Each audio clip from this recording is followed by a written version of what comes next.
Welcome to Tamarindo Podcast. Hosted by me, Brenda Gonzalez, a political nerd and nonprofit capacity builder. And me, Ana Sheila Victorino, a queer well-being enthusiast and mindset coach. We are a Latinx empowerment podcast discussing politics, culture, and how to keep your calma with well-being practices and self-love. Our mission is to use laughter and conversation to inform and inspire. For us, self-care and advocacy go hand in hand. We want you to be your best you, so together we can build more inclusive communities. Welcome to the show. Woo!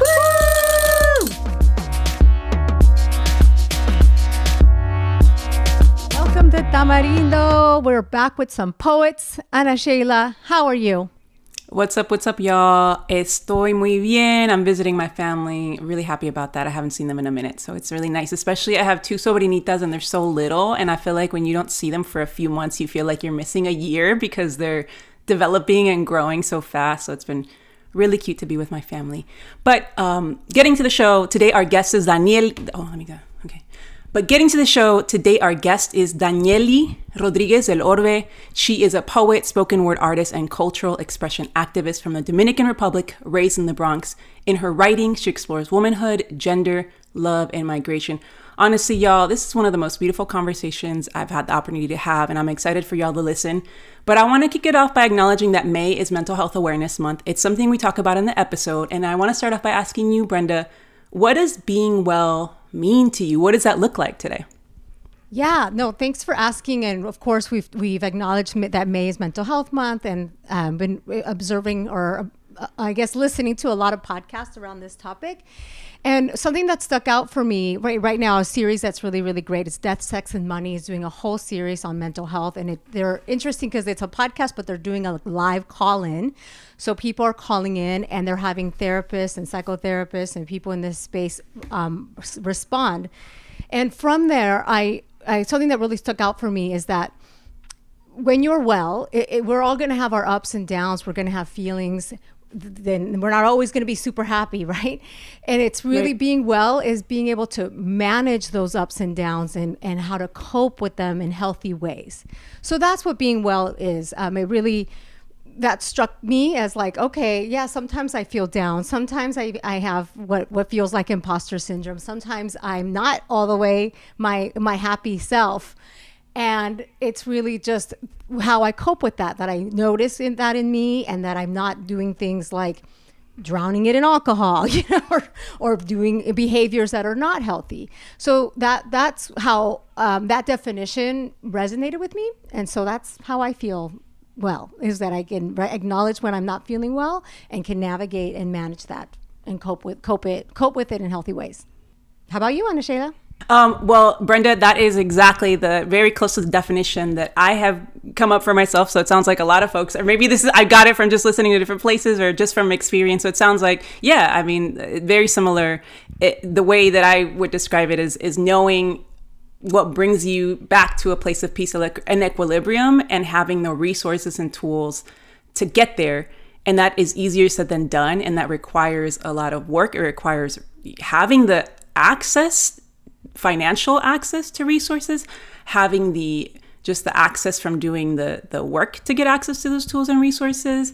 And yeah, knowing that like that life is a series of ups and downs, and being well is being able to manage those better. And so before we move on, I do want to acknowledge I can't recommend this series enough, and we'll put it in the show notes. But something else that is happening is that there truly is a change. Like, there are many people experiencing mental health challenges right now in a way that feels remarkable, according to these professionals that are speaking in. There is a crisis of loneliness, and there is young people especially young girls of color are committing suicide. There is a real crisis.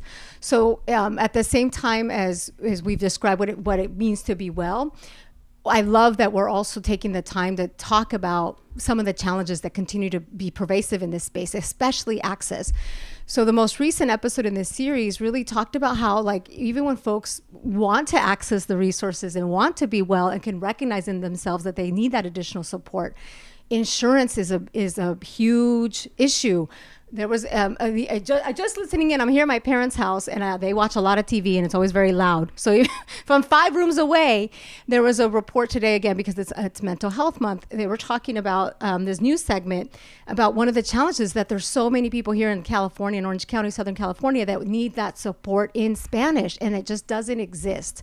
So that's another huge issue, is this idea of access. Yeah, absolutely. Yeah, 100%. Yeah, it's like having the resources and tools and recognizing that, like, for a lot of folks, that's easier said than done, not only because it takes work to be able to get there, but because so many of us have less access to that.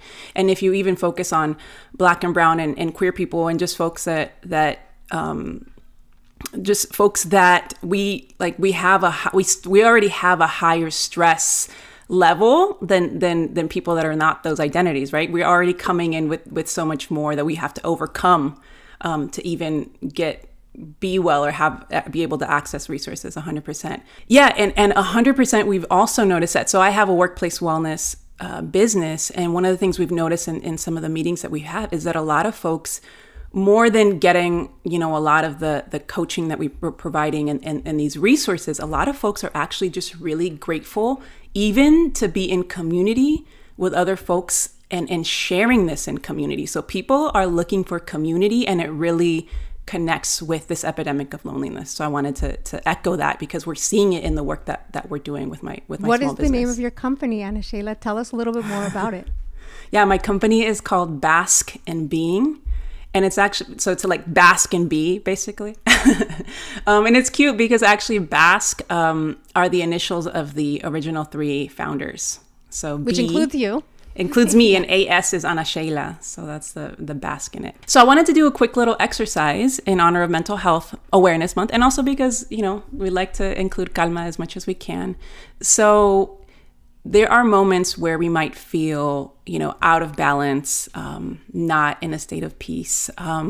So here's an exercise that you can use if you are maybe feeling like an anxiety spiral, or you're catastrophizing. I have a hard time saying that word. Can you say that word for me, Brenda? Probably not, girl. I'm an immigrant too. ESL kids over here. Catastrophizing. I said it. Yay! Anyways, okay. Cuando estás en chinga. So if you find yourself in these moments when you're like having a spiral, you are thinking that everything is going terribly, what you can do is you can focus on one thing.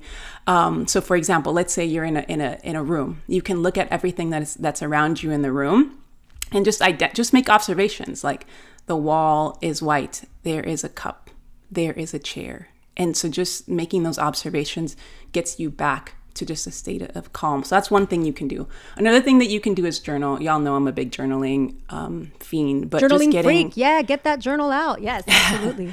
Put your thoughts on paper. It'll help. And then the last thing you can do is the gratitude practice. And sometimes it may feel like you don't have, like it's really hard to think of something that you're grateful for. But it's a really good practice in these kind of moments to really, really try hard. And even if it's like something in front of you, like my journal or like my cup of coffee. And if you're having a hard time with like thinking of something that you're grateful for, something that might help is like, what's something that made me smile, like yesterday or this morning or whenever.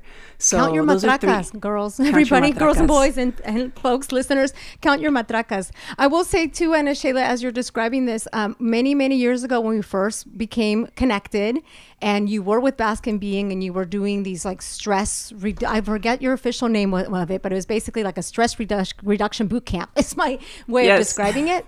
But one of the exercises, since I was first introduced to it through you, is that a practice of observing, and it's doing it without judgment, like actual facts, like the wall is yellow, not saying the wall is ugly, the wall is making me sad. No judgment, but just that exercise of listing facts is very calming.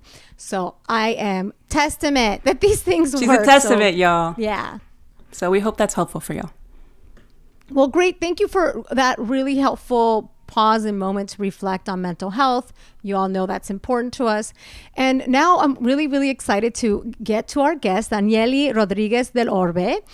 Her work has been featured by the Bronx Museum of Arts, Museum of African Diaspora, MoAD, People in Español, NPR, and more. She's a recipient of the Define American Immigrants Arts Fellowship and Grant for an upcoming film project on Dominican migration. So let's hear from her now. Today, I'm so excited to speak to Danyeli Rodriguez Del Orbe, a poet, spoken word artist, and cultural expression activist. Thank you so much for being on the podcast.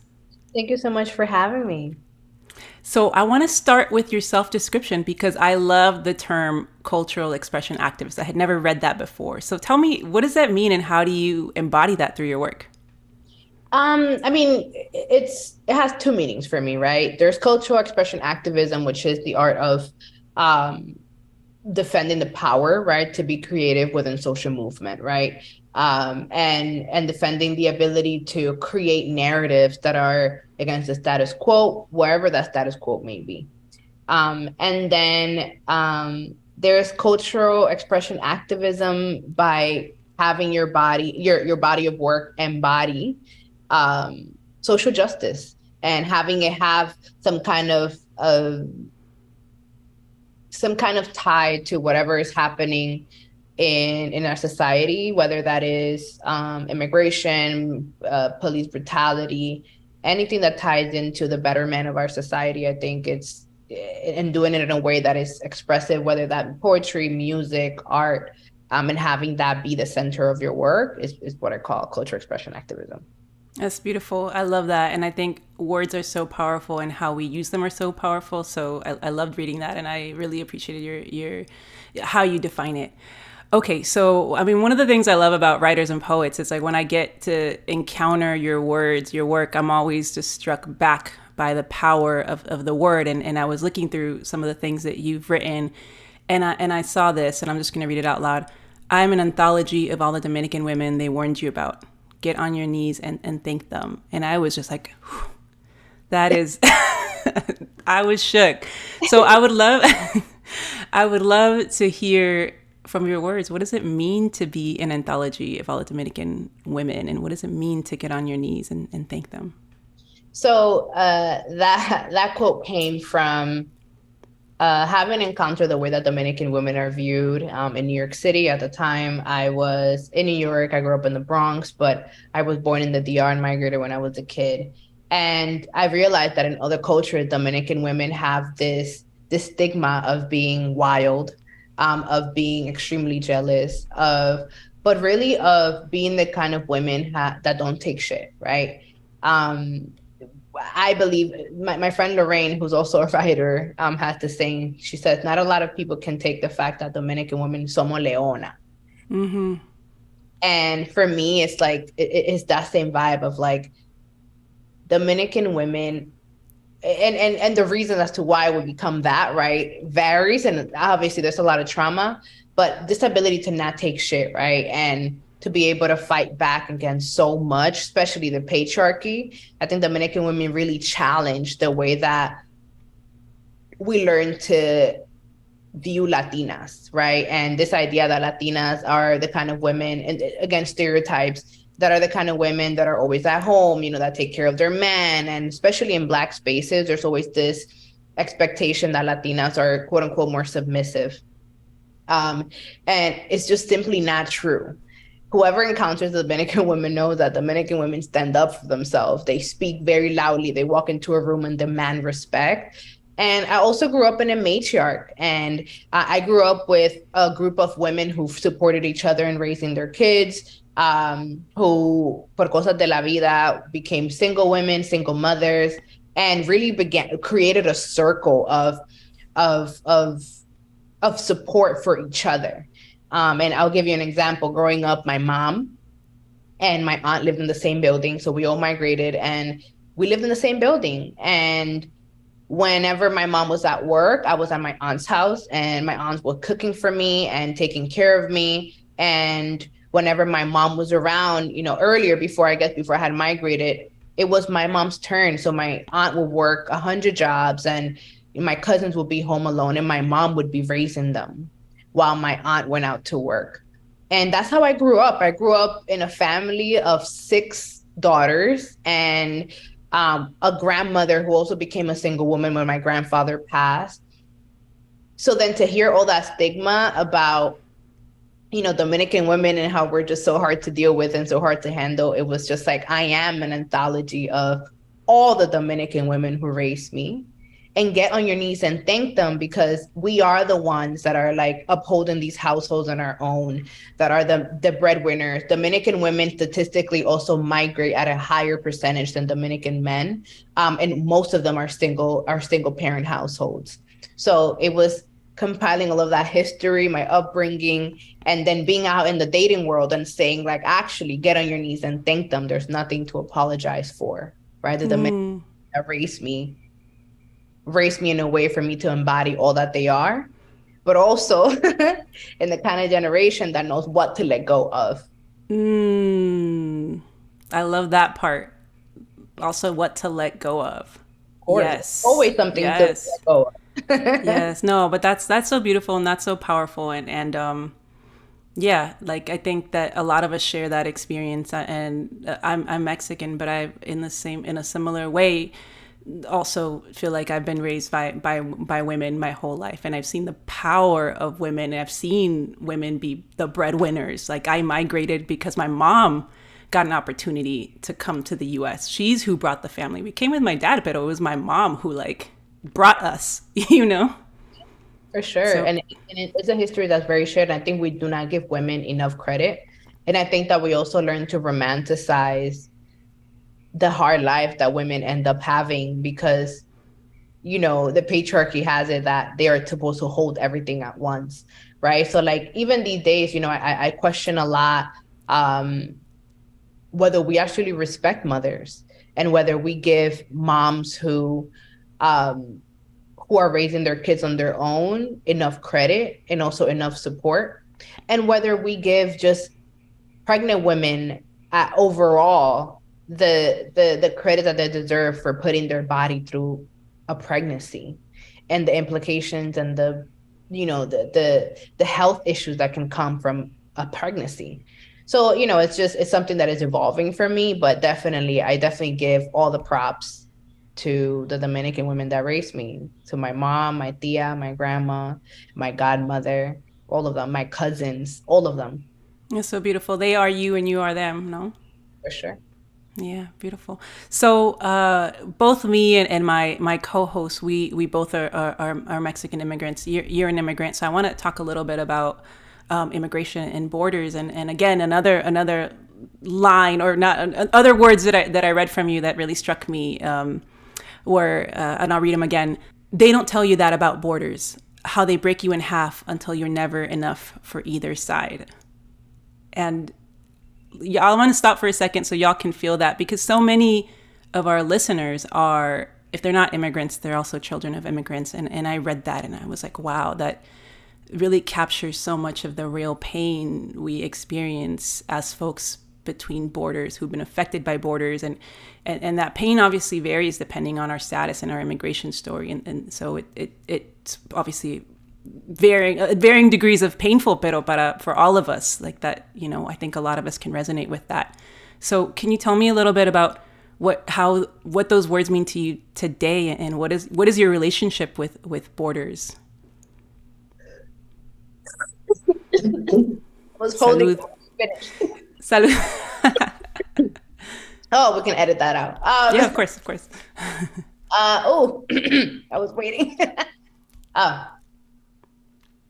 I wrote those words in the context of, you know, having been undocumented from the time that I was like 8 years old all the way to 21.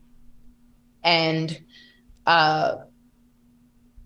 realizing that even in my return, even as a green card holder, no one told me how un-American and non-Dominican I would feel at all times, right? We have this idea that like when people migrate, and especially when children migrate, like they have this ability to assimilate, they learn English, they go to school here, they become, you know, American kids. And that to me was very real for a very long time. But I never truly felt like an American. And, for me, like as a Black person, I never felt Black American because Black American culture was just so different from my own. Very similar in a lot of ways. And that has to do with, and I call it our pre-colonization DNA that still seeps through and shows us our similarities. At the same time, it was not my culture, right? There were a lot of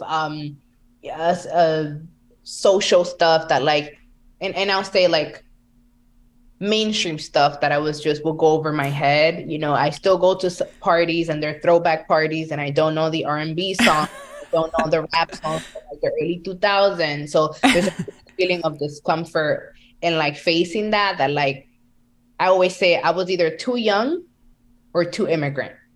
Because like when I migrated and I was 8, that was 2003. And like, I didn't know English and I didn't learn fully English until later on. And even then I was still listening to bachata, merengue, reggaeton. I wasn't really in American culture. But then when I went to the DR, I would get teased about the way that I spoke Spanish. I would get teased that like I had a different accent that sounded extranjero. And even though I'm fluent in Spanish, it was about the lexicon that I have picked up working with immigrants, right? So then realizing that like no one in my life was having those conversations with me of like, do you feel that feeling of discomfort of like never truly being enough for either side? And I think border in that line is very abstract. For me is a metaphor for migration rather than the border itself, because the border was not really my experience, but rather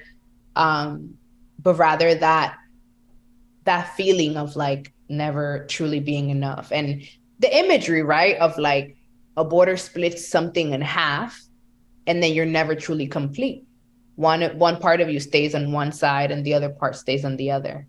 And that's the best way that I could describe that feeling that so many of us feel. So I know that you also work in immigration, right? Tell me a little bit about what you do and also like how you're feeling about what's been happening in this country and what we've been hearing the last few weeks and what's been going on. Last week was a very hectic week for immigration world because the Biden administration terminated Title 42.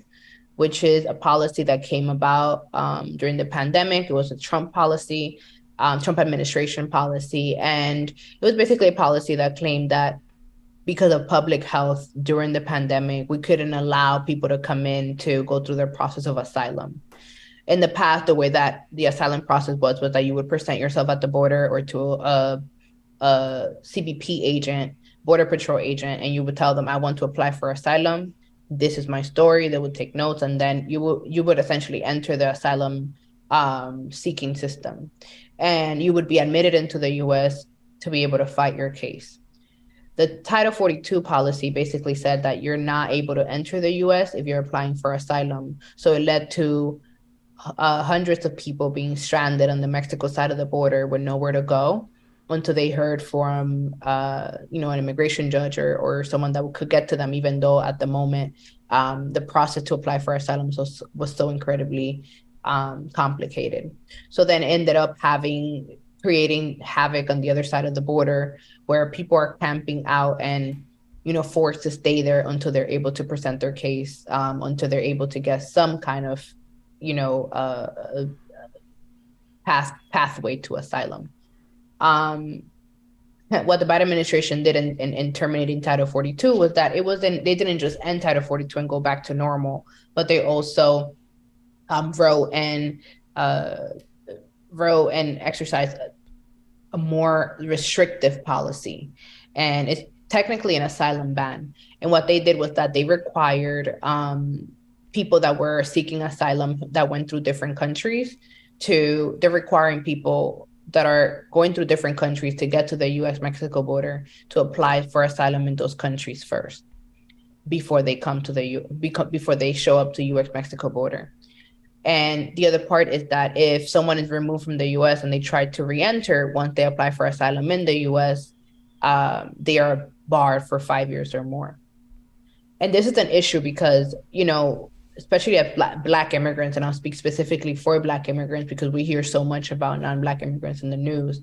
But Black immigrants is that a lot of Black immigrants are coming from African countries or from Caribbean countries, and they are forced to go through different countries in order to get to the Mexico-US border. So essentially what you're doing is that you're making a very big group of people who are predominantly Black ineligible for asylum, which essentially is against United Nations and United Nations international law.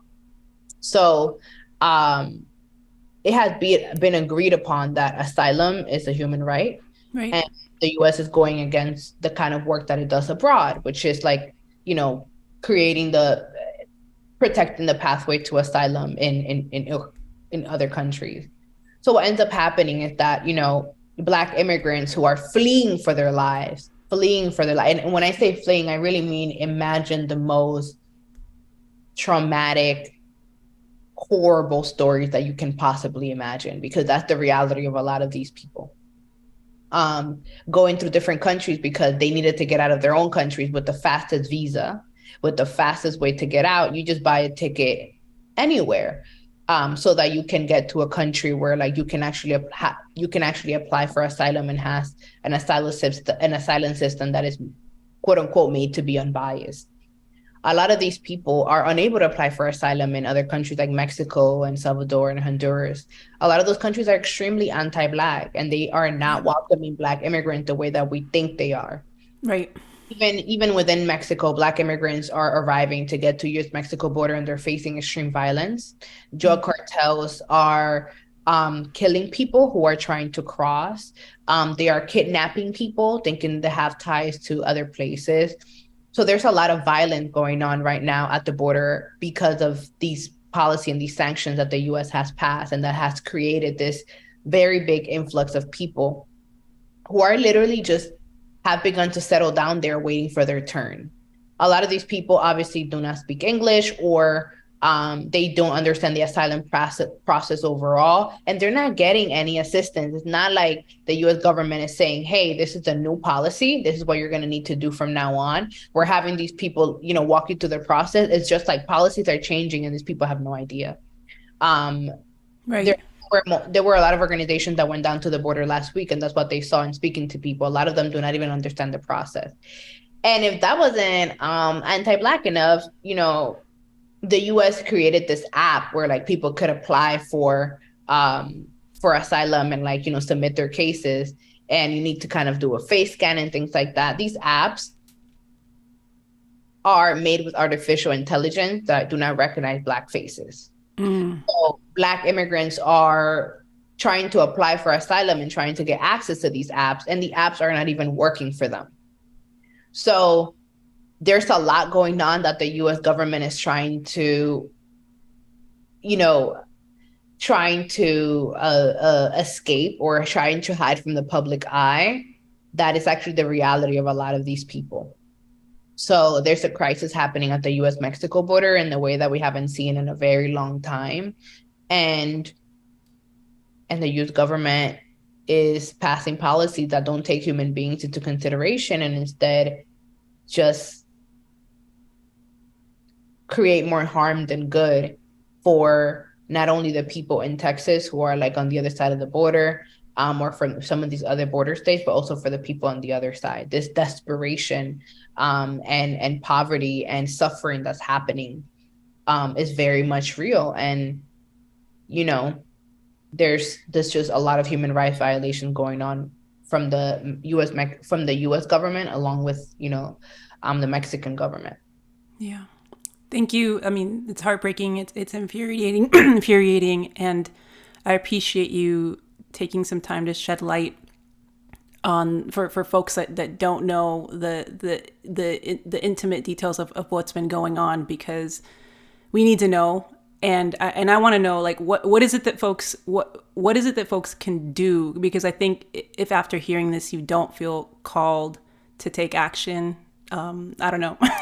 So what can we, for folks that maybe are just kind of getting up to date on what's been happening, how can we get involved? There is one particular organization that has been leading these efforts at the border. It's called Haitian Bridge Alliance. They have been the ones, accepting donations, distributing donations, crossing the border back and forth, and bringing things from inside the U.S. to outside of the U.S. They've been showing up, hiring lawyers, speaking with government officials to see if there's any way that we can find, a solution for this, a permanent solution. So look up Haitian Bridge Alliance and CUSP. CUSP is a coalition of organizations that are also doing this work within the U.S. So like maybe it is that you can volunteer to go down and help out, but you can get involved in the policy work that's happening every single day to change some of these policies for the entire country, but also specifically policies like Title 42 and asylum bans. Thank you. Thank you for sharing that. So one more time, Haitian Bridge Alliance. Is that correct? Yes, Haitian Bridge Alliance, and CUSP.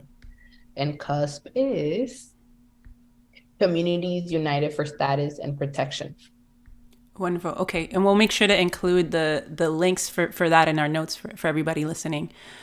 Okay, so some of our toughest life experiences, I feel like, can also birth really beautiful things. I know that you recently wrote and directed a short film called Mejor Allá, about what you learned during a visit to the DR, about your parents' journey to give you a better life, right?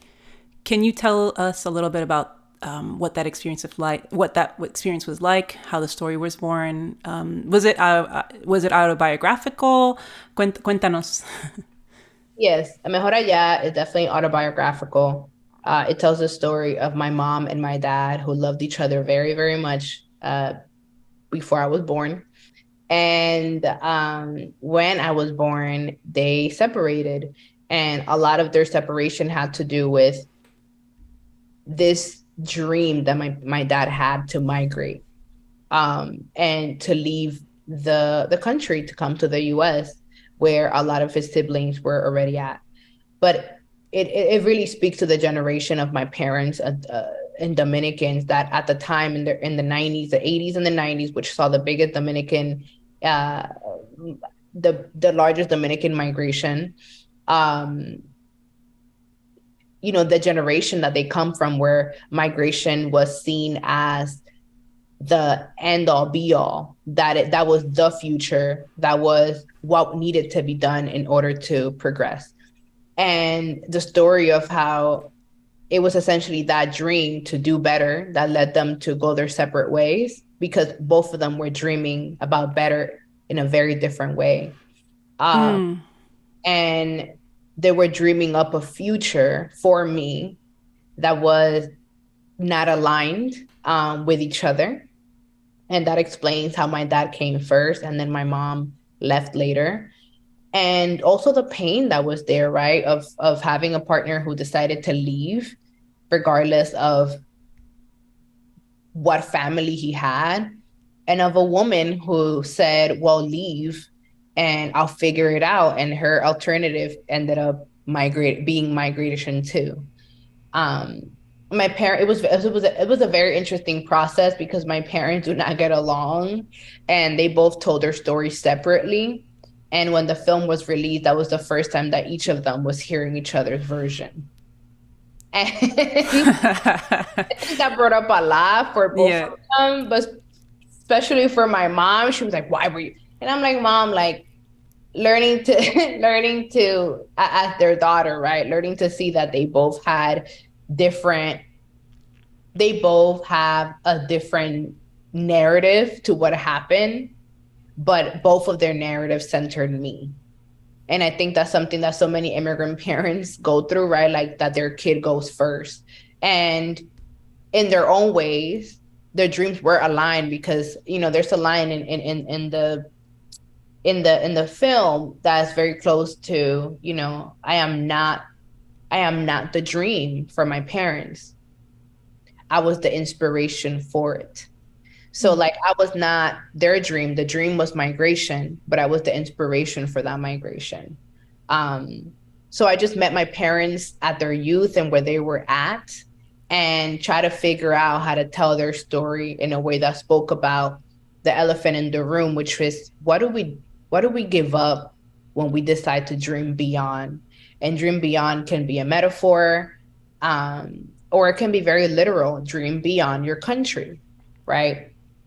And my parents were dreamers, and they were unable to fulfill their personal dreams, their dreams as people, as individuals.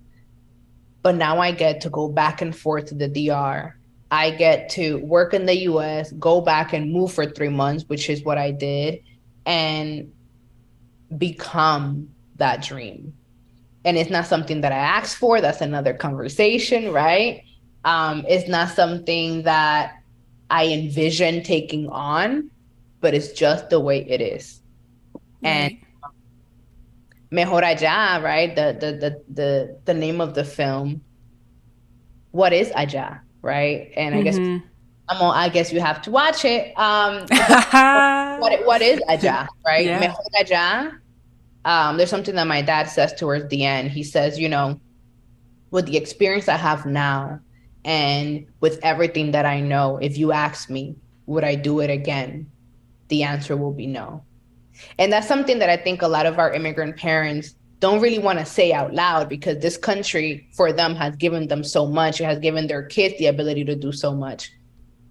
But my dad was very real. He said, I wouldn't do it. And then he said this, which just destroyed me. He says, maybe I wouldn't be in the financial position I am now, but at least I would be happy. And my God, oh man, that broke everybody in the room. Yeah. Me when I heard it, because we don't want to see our parents as people that have regrets and as people that dreamt beyond the life that they created for themselves. We want to see our parents as these adults who married and had these kids and are completely fulfilled with their lives and they did everything they could. And we love to romanticize our parents for being our parents. But when you hear your parent be a man and be an individual and be a person of their own outside of you, what do they tell us? Right. And what I decided to tell me was that, in fact, no, it was not worth it. And that's a narrative that we don't get to hear often. Right. Oh, man. Oh, my God. I feel like there is so much that was running through my mind. And there's so much to unpack there, even that tension, even between security and being financial security, whatever security you want, and being, and what does joy mean to you, right? That tension. There's the also thing, just thinking about, asking your parents that question. I've never asked my mom that. And what would she say, or even just reflecting back on their journey to coming here, right? There's so, yeah. And I think the film also touches upon the difference between men and women and the way they're conditioned to see the world. Because I asked my question and she said, what do you mean if it's worth it? Of course, look at everything you're doing. Right. That part. And then I try to challenge my mom and I said, Mom, stop answering on my behalf, on something that has to do with me. You as a woman, what do you feel as your own person? And she said, you're asking me to do something that I'm just not going to do. I am not me without you. And that was also real, right? Because what does it mean to be a parent and your dreams, your heart lives outside of you and so do your dreams, right? And for a lot of mothers, especially for me, I grew up an only child. It was only me and my mom. So I can understand how my life was shaped around what I could give you and how I could lift you up. What do you mean separate myself now? And I think part of that is fear. Who are you outside of me, Mom? And when do our parents get to do that for themselves? I think now as millennials and as younger generation, we see motherhood and we have these very, these very big concepts like motherhood, and we're able to separate ourselves and I have to take care of me before I take care of you. We have that language now, but did our parents? Yeah. Yeah. I'm so excited to watch your film. Actually, for real. I'm so excited. That sounds amazing. It's short. It's a little short film, but my entire heart went into it. So we're recording in May, which is Mental Health Awareness Month. And this is a topic that's so dear to my heart. And honestly, what I do with the podcast, also my small business, we're very much dedicated to well-being and mental health. And so I know that you've spoken very candidly about your deep depression and, acknowledging that you're not a mental health expert. But I wanted to hear a little bit more about your personal experience and what you might want to share with folks that are perhaps, passing through a period that is deeply dark. What was it like for you to get out of that place? And what might you share with also folks that maybe have friends that are in that kind of place? Yeah. My depression came very unexpectedly. I've been someone who has never had any, and trigger warning, had never had any suicidal thoughts. And it's not something that I ever related to. I got sad and I became a little bit depressed when I went through breakups, and, eventually I would feel better. But the kind of depression that I'm talking about is when you have no hope. And I think that's what took me by surprise. You begin blinded by the hopelessness. And it's a kind of hopelessness that is so, so, so deep inside of you that you cannot see yourself coming out of it. You begin to believe that what is the point, that everything you do is kind of pointless, that there isn't really a purpose for any of this. And I'm very fascinated with space and for me, it was just we're just on this planet, we're specks in the universe. We are so insignificant that what's the point of standing up and going to work if in the grand scheme of things in the universe, it doesn't really matter. So I was in a very, very deep, dark place. And I realized that when I begin to get those thoughts, I realized that I decided to trust the me that wanted to live. And I just remember saying, I remember when I didn't used to feel like this. I remember. And I looked for help. I got to therapy, and therapy is not something that you get into and then your depression goes away. It's something that allows you to detangle where the thoughts are coming from and what is actually causing you to feel the hopelessness. For me, I don't think my depression was chemical, even though there's a certain change in your brain after you go through depression. But I think it was, for me, was a very long history of self-betrayal that landed me in a bed and unable to move. And when I say self-betrayal, it starts slow. It starts with not knowing how to say no, going in over your head at work, going out with friends, but not being really present because that's not what you want to be doing. And then having all these things feel like you don't know yourself. I used to enjoy this, but now I don't. And now I don't know what I actually enjoy. It comes with, isolating yourself and not really realizing that that's what you're doing. My depression manifested in just burnout. I was just burnt out from everything around me, and I couldn't handle anything. But yet I still had the memory of all the things that I could handle. So I would put more things on my plate, hoping that I could get more done.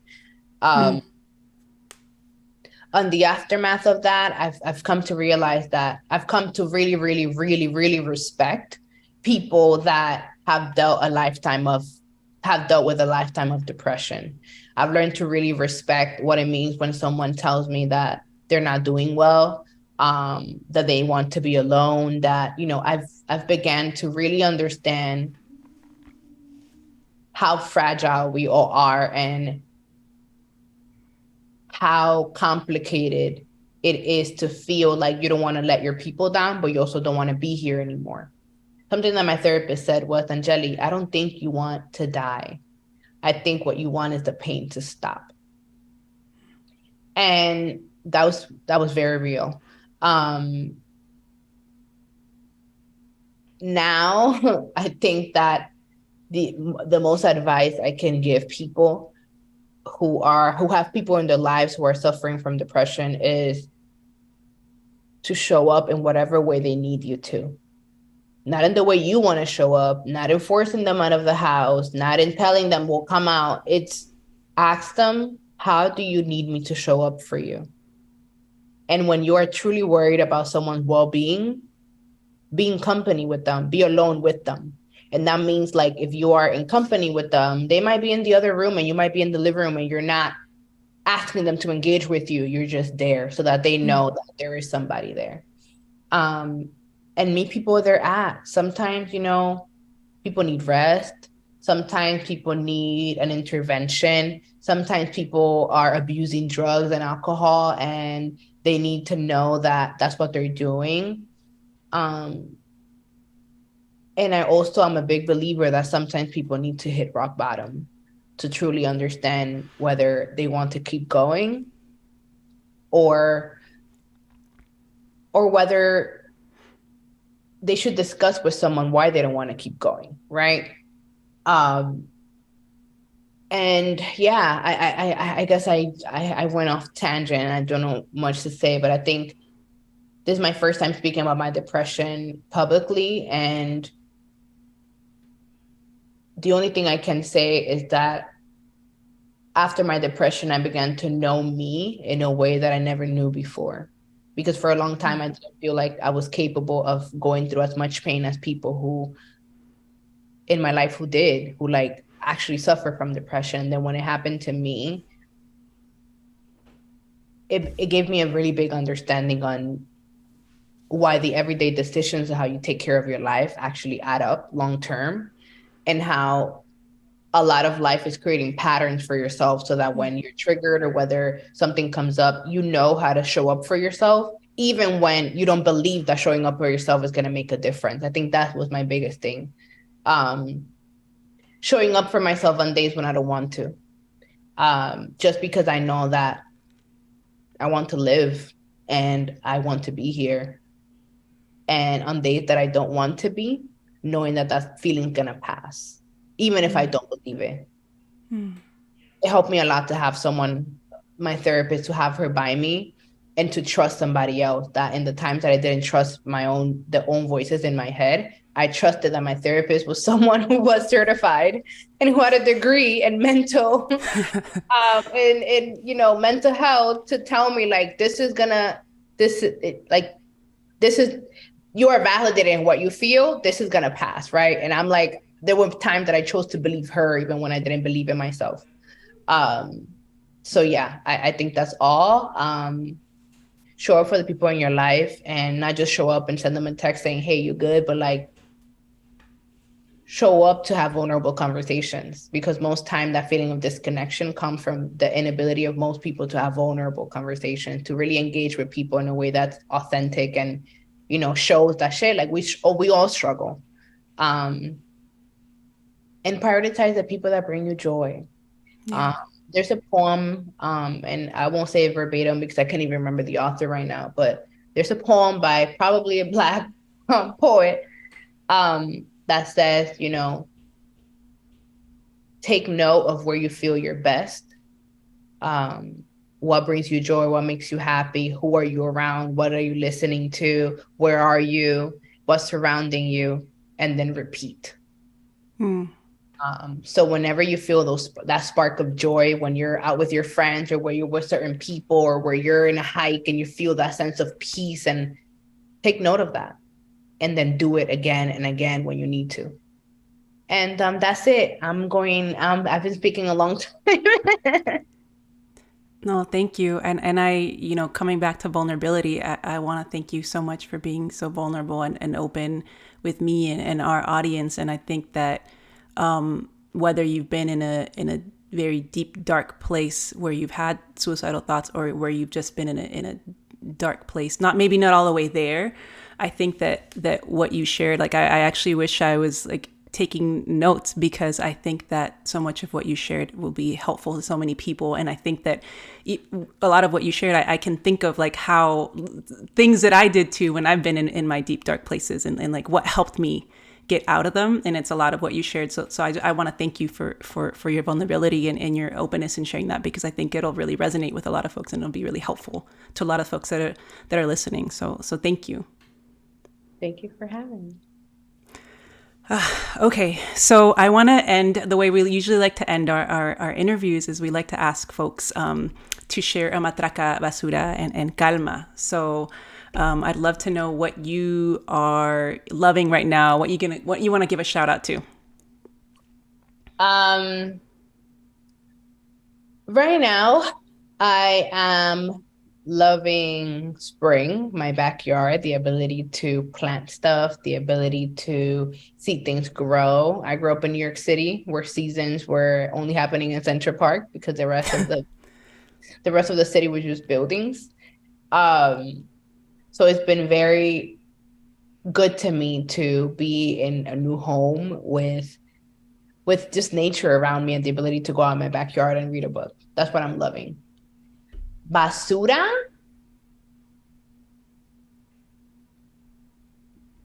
I feel like, I don't know. Oh my God, that's such a big question. What am I letting go of? What's basura? Yeah, what you're putting in the trash right now. What am I putting in the trash? I think in the trash, I am trying to put in the trash my self-doubt. That part. I'm actively fighting my self-doubt every single day. It's one of those seasons where I'm like, girl, like, you're doing the best you can. It's okay. Like, trust your gut. This was the right decision. And what's the other one? Well, first of all, I just want to say that's so interesting, because I mean, it's a reminder that every single person, struggles with self-doubt, because if y'all have been listening to this conversation, you're incredible and you're doing beautiful, amazing things. And I hope that you have people around you that are affirming you every day, because you get to be reminded of that every day. For sure. I need that. Most people in my life, when they really get close to me, they say that. They're like, yo, like, I would have never expected this from you. Like, but I'm like, there's just this voice in my head that always wants to do better, or always wants to feel like I could have done better. So actively working on my self-doubt. And what's the other one? Calma. So what is keeping you grounded right now? Friendship. Amistad, like my friends. Yeah. Platonic love. Yeah, definitely platonic love. My friends have just been showing up for me and bringing me the sense of peace and calm when I am at my worst. And I isolate when I'm going through stuff. And for the first time, I'm like challenging that and being like, well, not for the first time, but I'm actively challenging that and saying, yo, I'm not good. Can you talk? And it's proven to me to be so helpful. And I'm very, very grateful for my homies today and yesterday. Yeah. Beautiful. We all get to ask for help. And I also hope that you make time to celebrate yourself in these milestones, these beautiful milestones that you're reaching. Is there last thing you want to leave the listeners with, whether anything you wanted to share that you didn't get to share, or it could just be where folks can find you, follow your work, anything else you want to share? So just Google my name, I guess, because maybe it's not a marketing strategy to have all my usernames be different, but I have a very long name and my entire name doesn't fit, so I have to go for different stuff. So just please look me up on Google, Danyeli, and my Twitter and Instagram will come up. Stay in tune with the work. I have a chapbook of poetry that, speaks on migration, but mostly love, that you can purchase on my website at Danyeli Rodriguez Del Orbe.com. And just be in tune with the work. I'm already working on a second film project. So that's in the works for probably next year. And it's all about migration and Dominican migration, if folks are interested and love. So yeah, that's all. Beautiful. Well, thank you so much for being on the show. This has been an amazing conversation, and I can't wait for our listeners to hear this. Thank you so much. Y'all, the conversation with Danyeli is honestly everything we hope for on Tamarindo. It inspires us to take action. It is deeply relatable. It reminds us of our humanity, of the fragility and the importance of being well. So I hope that you all walked away with beautiful things to reflect on and put into action in your daily life. So with that, Brenda, what's getting your matraca this week? Well, my matraca, even though I just talked about coping in healthy ways, I'm really proud and excited and in love with my group of friends who literally, we have a wine cult. We have a logo, Wine Cult. There's an Instagram account, Wine Cult. We're really into natural wines. That's something that connects us. But more than anything, these are all a group of women. We are all in our 40s, just about. Some of us a little younger, like, for example, me. I'm not quite there yet, but a little bit older. And just like the amount of fucks that we give is going lower and lower and lower. We just don't give a fuck. And I love it. I love it. So that's my matraca. My matraca is my Wine Cult homies. I love that. And you know what? Let's call out there's a difference between coping with wine and enjoying wine, right? Yes, it's true. It's true.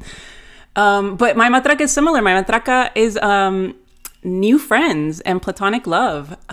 It's been beautiful. You know, as you get older, you get more clear on who you are. And even and I feel like I'm still evolving, but you get more clear on what you need, what's good for you, what brings out the best in you, how you bring out the best in others. And so it gets really clear like what kinds of folks are for you. But it's been beautiful for me being back and still seeing that there's a lot of other people that are also open to new friends. And then when you meet each other, you just know when someone is for you. So it's been really beautiful meeting folks that I haven't known very long, but you're like, oh, yo, like this is a beautiful love. This is a beautiful platonic love. And just meeting more people that speak my languages, my queer language, my, spiritual language, basketball language, all the liberation language, like it's cute. It's been really cute. So that's my matraca. Yeah. And I'll just say one more thing, just kind of connecting it back to this crisis of loneliness. It's really important to try to nurture those relationships and foster those relationships. It was, another challenge that I have a lot of my friends confronting, but my friends that have been single for a long time, is this challenge of loneliness. But there's also this fear that or this pattern of kind of ascribing all these expectations to your partner when you really could be spreading that love by nurturing friends and family and spirituality. There's other ways that you can fill your cup so that that challenge, that the weight of not having a partner can be lessened. And also we have to be real that our partners may not be there forever. Relationships evolve, they change, people unfortunately pass away. So as we as a culture, as a society, think about loneliness, one way to combat that is to nurture those friendships and find those spaces and build that community. So matraca, double matraca to our friendships and our relationships. I love that. And I'll say one more thing is like, we get to break these ideas of what everything is supposed to look like. And I think that that's the reason that I'm grateful to be queer is that, as you're exploring your identity, you already from the beginning have to sort of, part with this idea of what you thought your life was going to be like. And so that makes it easier to do it in so many other ways. And so one of the things that I've been grateful for as a queer person is that it's allowed me to more easily open myself up to what relationships can look like and opening myself up to possibilities in relationships and love, but also family building too. If I get to do that, I'm so open to what that could look like. Maybe it's me caring, maybe it's my partner caring, maybe it's me coming into a family that has, where I'm co-parenting with a gay man. Like I'm so open to all of it. And I think that it's been easier because I've had to do that work of just like throwing out the window this idea of what life is supposed to look like, right? Yeah. Yeah. All right. So, Brenda, what are you putting in la basura? Well, oh my gosh. I mean, we're just rounding the corner into Pride Month, right?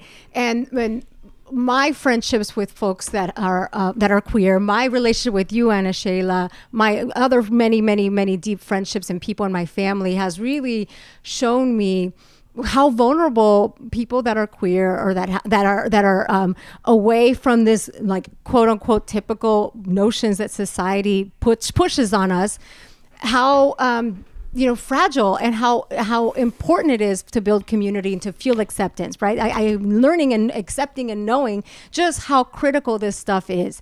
And this ties into my basura because that is the point of pride, right? Is to build these spaces so that folks can feel more accepted. And the Dodgers here in Los Angeles, they need to go to the basura. So let me get you to that. Like, that's who needs to go in la basura, and they need to go in la basura because they often have a pride event. There's Pride Day at Dodger Stadium, and they rightfully selected a group to honor for their important work, more than a couple decades of important work of raising money for LGBTQ causes, for reproductive justice, for amazing causes. They rightfully selected this group to honor them, and then they took it back. So let me tell you, it's the Sisters of Perpetual Indulgence.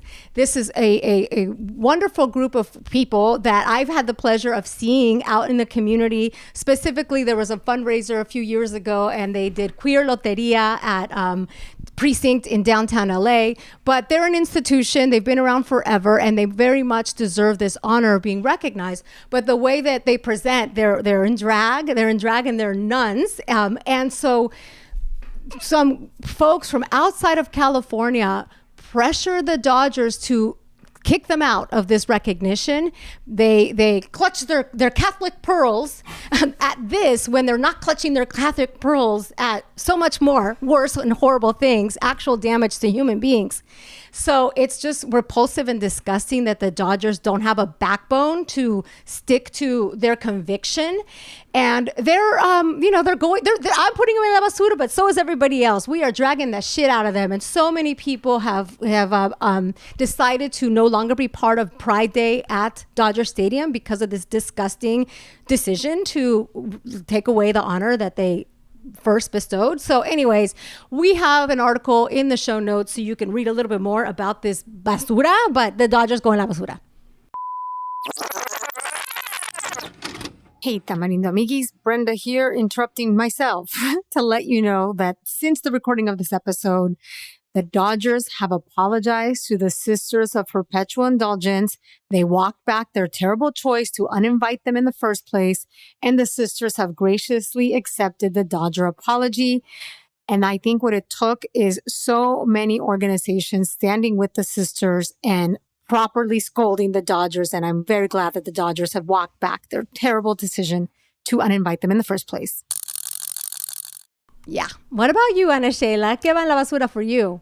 Just so what's going in the basura for me is just greed at TV networks. And what we're seeing is the vulnerability of TV and film writing as a sustainable career. And of course, who's impacted most by this are LGBTQ plus and BIPOC writers. They're the most vulnerable because they don't have the same generational wealth and privilege that, white writers do. And so at the result, what's very vulnerable right now for the future is the representation that I feel like we've been fighting so hard to have in front and behind of the camera. And I'll there's an article that I'll link in the notes, but I'll just read something really quickly.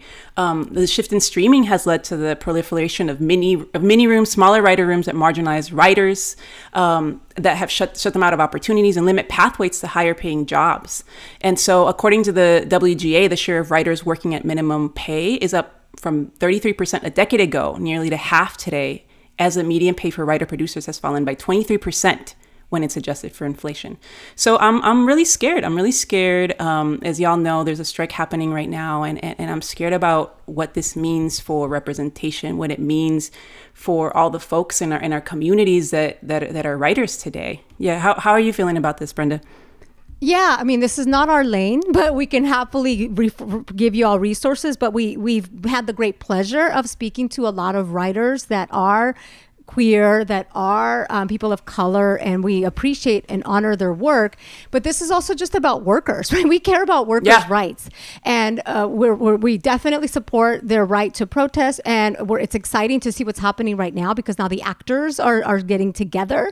So there's really great momentum, and it's really exciting to see what is possible and when folks come together.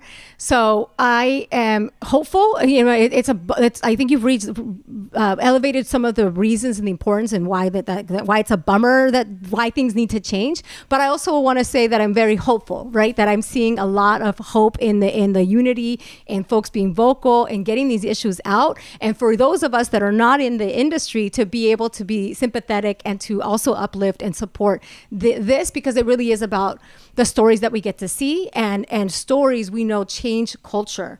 And it's all connected. It's all connected. So absolutely, we stand with the WGA. We stand with the actors that are also starting to strike, that are potentially going to strike. So yeah, we gotta support our homies out there. Yeah, y'all, this is, like Brenda said, this is a really vulnerable time, but it also feels like an important moment for the future of workers' rights as things evolve, and let's get involved in any way that we can. Yeah, and speaking of that, this is sort of leads into my calma. So speaking about workers' rights, let me tell you what's bringing me calma. Because look, yeah, sometimes, as you can see the way I spiral when I get into my basuras, you know, the shit is nasty and it's disgusting, and it could weigh a lot on us. So it's good to get some calma by looking at the facts, and a call back to earlier, Ana Sheila. And here's the facts. There's some good shit happening. So let me tell you something that's bringing me calma right now, and it's the UC Undocumented Student-Led Movement Opportunity for All campaign. So I'll give you the Cliff's Notes, if you will. I don't know if young kids even know what that means, Cliff's Notes, but here's the summary. And again, we're gonna give you some resources in the show notes so you know more about what I'm talking about. But this is an opportunity. The Opportunity for All campaign. This is according to the LA Times, seeks to test a quote novel theory developed by UCLA law scholars that argues that a 1986 federal law barring the hiring of immigrants does not specifically include states or the UC as a state entity. It is in its language establishing employer sanctions and therefore does not apply to them. So what does that mean? It means that there is a legal challenge here that says this federal law should not apply to states and states entities, which means that should the Opportunity for All campaign reach its objective, then I mean, this could have amazing ripple effects. But what it means is that then the students, the undocumented students that at the UCs could now be able to be employed at the UCs. Why is this important? This is important because a lot of the young people entering college right now do not qualify for DACA. And there is something like 24,000 students a year graduating in California that do not qualify for DACA, and so therefore are not able to work. If the Opportunity for All campaign reaches its goal, then that's going to be important, because now these young people are maybe able to work, and also, and it could mean a lot more. It could go well beyond the UC system. So a lot of legal scholars, a lot of immigration experts are really, really paying attention to this, and we ought to as well. But there's been a recent win, and the recent win is that the University of California Regents, saying they support an equitable education for all, unanimously agreed Thursday to find a pathway to enact a bold policy to hire students who lack legal status and work permits. So this is amazing. And one more thing too about how important this is. When these young people are entering college that do not qualify for DACA, they're often shut out of a lot of scholarships and opportunities. They need to work because college is super, super expensive. I'm sure that another issue that is probably connected to this, because it's all connected, there's also so many students that they're actually homeless because that's how expensive it is to go to college. So all students need to have an opportunity to be able to afford college, and being able to work is obviously going to help with that. So this is incredible, and it's giving me calma because it is an example of what can happen. There is some hope here, so you all pay attention to this. That is amazing, amazing news. We needed to hear that. Thank you so much, Brenda, for sharing that with me and all of our listeners. And what is your calma? All right. So my calma is basketball and just sports in general. So something I love to ask people, what are things that bring you sounds, places, things that bring you instant joy? And for me, one of the things that brings me instant joy and calma is the sound of the swish in a basketball hoop. So just basketball, also tennis. I got to play tennis yesterday with my little brother. It's something that really brings us together. My dad introduced us to tennis when we were little. He bought us $1 rackets at a garage sale, and we would just play every weekend. And so it's something that feels really special to both of us, because it's something that my dad introduced, and it's something that me and my brother get to continue to share. And yeah, so it's special for me because of that. But also tennis, I also love the feeling of striking the ball with a racket when you hit it really hard. It's very much a stress relief when you hit a ball really hard and you hit it well. So y'all, if you haven't tried tennis, and you're looking for some kind of stress relief or some way to take out your anger, tennis is actually a really great way to do that. So yeah, just sports and sounds that bring me joy are giving me calma this week. Whoosh, whoosh. Get us some sound effects, y'all. That's whoosh. Awesome. Well, you give me so much calma, Ana Sheila. You listeners give me so much calma. We hope that you all have a beautiful, whatever time of day you all are having as you're listening to this, have that beautiful time. And please write us a review, share this episode with a friend. It's always such a joy to get to talk to you, Ana Sheila, to get to see all of you. Okay, actually, I don't see you, but I imagine you in my mind. We're imagining you. We should start doing that. We love you. Yeah. All right, y'all. All right. Pon tu Un suerte. abrazo. Ciao. Besos. Ciao.